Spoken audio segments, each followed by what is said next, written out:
মাম কোথায় গেলে? বাসায় ফুপি আসছে, দরজাটা খুলে দাও তো। আসছি, দাঁড়া। আমার তো আর জানে শান্তি নেই।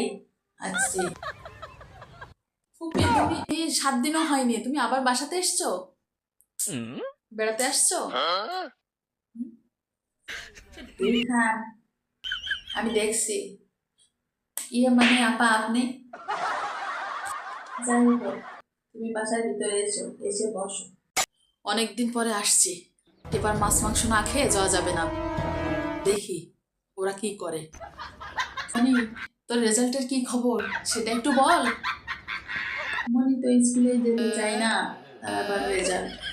দেখি ওর বিয়ে শাদী দিয়ে দিব।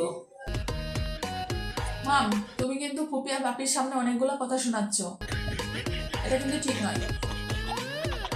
তা হ্যাঁ রে রেনু, মেয়ের জন্য একটা ছেলে দেখ, ওকে তো বিয়ে দিতে হবে। আমার এক বান্ধবীর ছেলে আছে, ও দেশের বাইরে থাকে। দেখি ওর সাথে কথা বলে কি বলে। হ্যাঁ দিদি, মনির জন্য ছেলে দেখো তো, ওর জন্য ছেলে দেখতে হবে। বাপ্পে, আমি কিন্তু এখন বিয়ে শাদী করবো না। আর তোমরা যতই আমার বিয়ের কথা আর বলো না কেন, আর ফুপিকে দেখলে তো আরো বেশি বিয়ের কথা বলো। আমি আর কলেজে ফাঁকি দিব না। বাপি, বিয়ের কথা বলো না। বাপি, বাসায় তো ফুপি এসছে, বাজারে যাব কি? বাজারে যাবি? তো যা, বাজারে গিয়ে মাছ মাংস নিয়ে আয়। তোর ফুপি তো মাছ মাংস ছাড়া খায় না। যা। তোরা কোথায় গেলি সবাই? খেতে আয়, খেয়ে আমাকে উদ্ধার কর।